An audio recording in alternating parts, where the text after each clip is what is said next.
dia, boa tarde, boa noite, galera. Uou! Vamos ver o nosso capítulo. Bom, galera, capítulo grande, tá? Então, outra vez eu vou dividi-lo em duas partes. Essa semana a primeira parte, na próxima semana a segunda parte, né? Nós vamos ver aqui a ascensão dos regimes totalitários, o que aconteceu no mundo depois da Primeira Guerra Mundial. Como houve muita destruição, muitas mortes, desemprego, tragédias muitas, a extrema-direita surgiu pregando que era a solução para os problemas das pessoas, né? Esses sistemas, esses regimes totalitários, eles têm origem na extrema-direita, né? A extrema-direita que dominou a sociedade da Itália e da Alemanha. Também houve totalitarismo de esquerda, tá? Por parte do Stalin. Eram regimes que cultuavam a imagem do líder como o único salvador possível, proibiam mais de um partido político, usavam muita violência contra os seus adversários, a censura era absurda, ninguém poderia contestar o governo, né? Havia também por parte desses regimes totalitários uma forte intervenção estatal que organizava a economia, que decidia as coisas a respeito dos rumos das relações trabalhistas, de todos os setores de sociedade. Na verdade, esses regimes totalitários tomavam conta, vamos dizer assim, né? O fascismo, ou fascismo, né, como se diz em italiano, foi criado pelo Benito Mussolini. O Mussolini foi de partidos de esquerda na juventude, tá? Muita gente aí idiota diz que o fascismo e o nazismo são de esquerda, mas não são, eles são de extrema direita, tá? O Mussolini foi de partidos de esquerda quando ele era jovem. Quando ele fundou o partido fascista, ele já era de extrema direita, né? Como era comum na extrema direita, ele valorizava a militarização da sociedade, era xenófobo, ou seja, tudo que era de estrangeiro era desvalorizado, tinha uma valorização exagerada por parte da nação, né? Um nacionalismo exacerbado, um expansionismo que propunha que a Itália dominasse países considerados mais fracos, né? Vamos parar. Parou. Tô dando aula, para de briga. Vai pra lá. Desculpa, gente. Dar aula com bicho em casa é difícil às vezes. Então, o Mussolini previa, né? Desejava invadir outros países para dominar, para explorar para a Itália, né?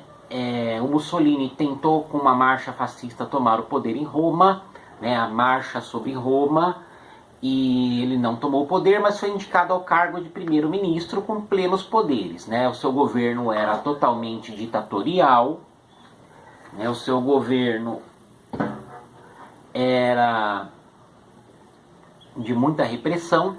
Os opositores, principalmente anarquistas e comunistas, eram perseguidos, presos e mortos. Na Alemanha surgiu um outro regime muito parecido com o fascismo, com a ênfase no racismo, né, liderado pelo Adolf Hitler. O Adolf Hitler foi um cabo que lutou pela Alemanha na Primeira Guerra Mundial. Ele era austríaco, que é um povo irmão dos alemães, né? Os austríacos alemães falam o mesmo idioma, têm características muito semelhantes, né? O Adolf Hitler nasceu na Áustria, mas foi morar na Alemanha, serviu no exército alemão na Primeira Guerra, onde foi ferido e foi condecorado por bravura, né? Durante o período entre as guerras, ele foi se radicalizando para o lado da extrema-direita, e o fascismo, como eu estava dizendo, não tinha tanto esse elemento quanto o nazismo, que era o racismo, né? O racismo de Hitler era muito grande, principalmente contra os judeus, né? Mas também contra outras minorias, como os turcos, os negros, os ciganos, os gays. Também tinha muito racismo com as pessoas com necessidades especiais, né? Era um tipo de política baseada no ódio, tá? O principal dos alemães nazistas era o ódio, tá? O Hitler tentou tomar o poder, não conseguiu, foi preso. Durante seu tempo na cadeia escreveu Mein Kampf. Mein Kampf significa minha luta em alemão, onde lá ele escreve todas essas bobajadas a respeito de que a raça ariana pertencia a uma... A raça alemã pertencia a uma raça ariana que era superior às demais, né, que era o homem perfeito, o homem germânico, né? Ele se colocava com o título de Führer, né, escrito Führer. Führer quer dizer o grande líder, né, um líder forte, e tentou tomar o poder, não conseguiu, né? E aí depois que ele saiu da cadeia, ele conseguiu, através da sua manipulação política, o cargo de chanceler na Alemanha, né? E depois foi eleito pelo povo alemão como presidente, né? Como líder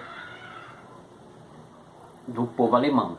Ele propunha o fim do Tratado de Versalhes, que ele considerava desonroso para a Alemanha, né? Ele passou a desrespeitar as medidas do Tratado de Versalhes, parou de pagar as indenizações, ele voltou a fabricar armas, né? Voltou a ter exército, tudo coisas que eram proibidas pelo Tratado de Versalhes, né? Mas ele não quis nem saber, ele agiu dessa forma segundo sua própria vontade. E o que acontecia com os outros países? Começavam a ter medo dos alemães, né? A Alemanha defendia que precisava de um espaço vital, né? Lebensräum em alemão, né?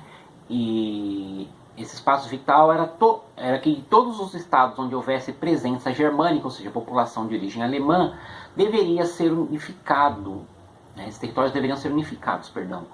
A grande Alemanha, né? Então, a primeira coisa que ele fez foi anexar a Áustria, né? O país onde ele nasceu, a Áustria ficou anexada à Alemanha, né? Num movimento que foi chamado de Anschluss, que quer dizer anexação.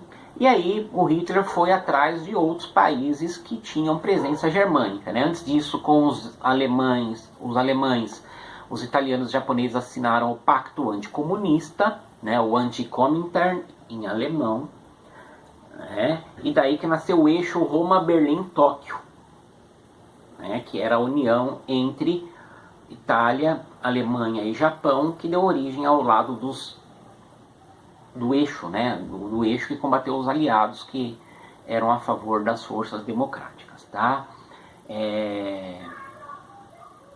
Inicialmente países idiotas, na verdade, né? No caso como Estados Unidos, a Inglaterra e a França viram com bons olhos esse pacto anticomunista, né? Mas não sabia que era um pacto que pretendia dominar o mundo, inclusive Estados Unidos, Inglaterra e França, né?